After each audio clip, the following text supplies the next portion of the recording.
Welcome to Sri Rajiv Gandhi IAS academy. Friends, இந்த வீடியோவில் November 2 மற்றும் 3 தேதிகளுக்கான கரண்ட் அஃபேர்ஸ் எல்லாமே பார்க்க போகிறோம். சரி, வாங்க பார்க்கலாம்.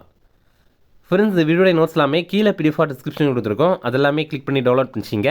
அப்புறம் நம்ம டெலிகிராம் குரூப் லிங்க்மே கீழே டிஸ்கிரிப்ஷன் கொடுத்துருக்கோம். அதிலேயுமே கிளிக் பண்ணி ஜாயின் பண்ணிங்க. நம்மளுடைய டெலிகிராம் குரூப்பில் கரண்ட் அஃபேர்ஸ் குவிசஸ் நடத்திட்டு வரோம். நீங்களுமே ஜாயின் பண்ணி அட்டன் பண்ணிக்கலாம். ஓகே, சரி வாங்க பார்க்கலாம். ஃபஸ்ட்டு, யுனெஸ்கோ அமைப்பு எந்த இந்திய நகரத்திற்கு உணவு பாரம்பரிய உலக அங்கீகாரம் வழங்கியது? இதற்கான ஆன்சர் லக்னோ. லக்னோ அப்படிங்கிறது உத்தரப்பிரதேசத்துடைய தலைநகர். யுனெஸ்கோவுடைய படைப்பாற்றல் நகரங்கள் பட்டியலில் இந்த லக்னோவை இணைத்திருக்காங்க.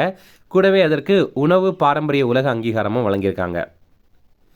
இங்கே சுவை மிகுந்த கலோட்டி கபாப், அவாதி பிரியாணி, சாட், அப்புறம் கோல் கஃபே, இதெல்லாமே உணவுகளாக இருக்குது. அதே மாதிரி மக்கன் மலாய் போன்ற இனிப்புகளும் இங்கே இருக்குது. அடுத்தது, பாதுகாப்பு செயல்பாடுக்காக இந்தியாவில் உருவாக்கப்பட்ட முதல் மின்வாகனம் எது?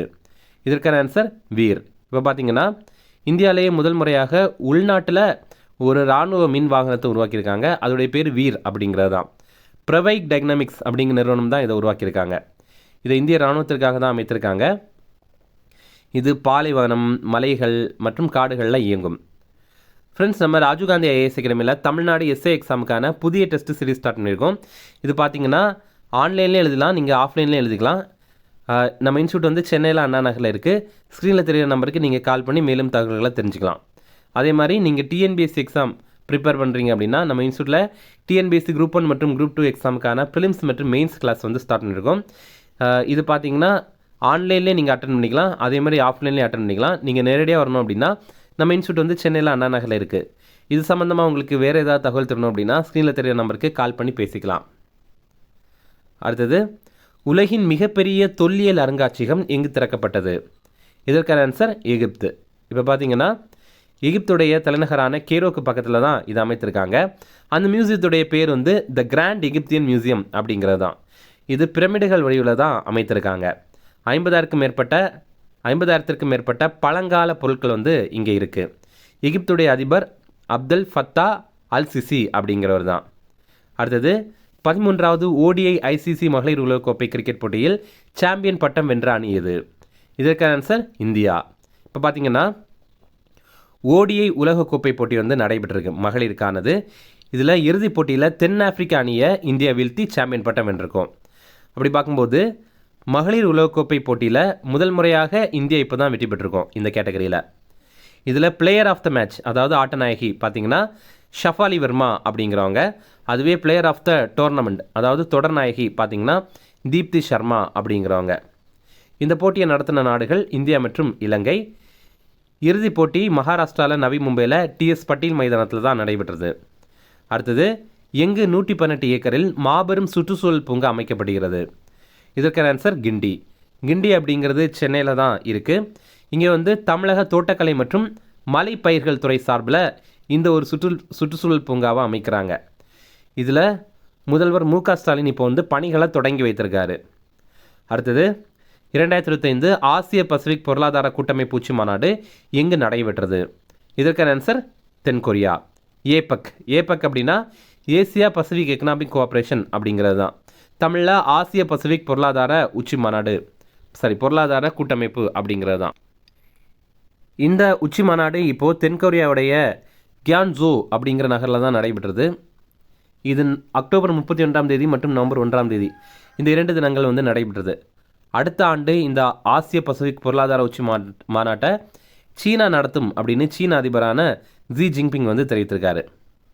அடுத்தது, எந்த செயற்கைக்கோளுக்கு மாற்றாக CMS-03 செயற்கைக்கோள் ஏவப்பட்டது? இதற்கான ஆன்சர் ருக்மணி.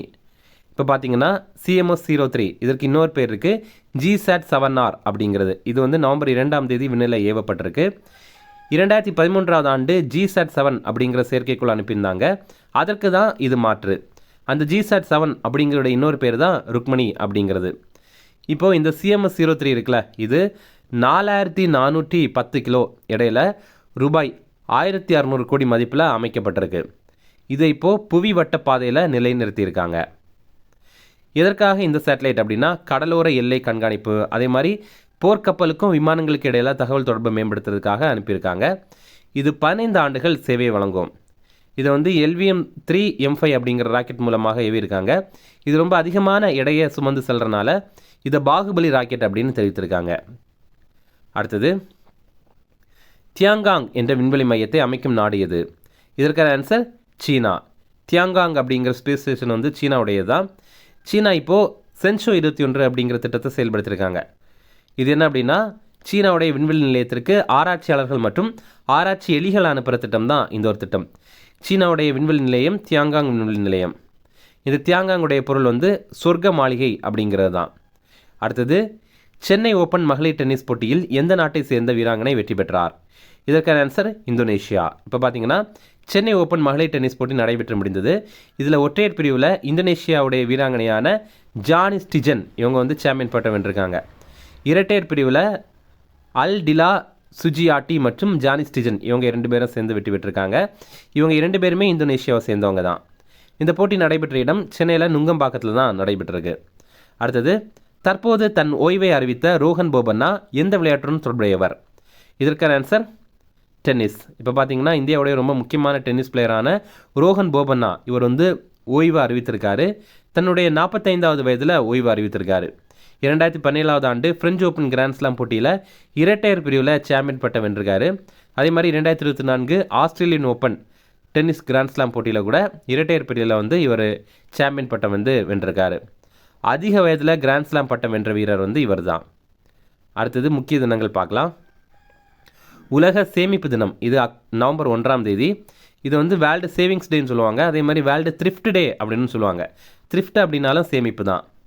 இந்த ஆண்டுக்கான கருப்பொருள் உங்கள் நாளையை வெல்வோம் அப்படிங்கிறது தான்.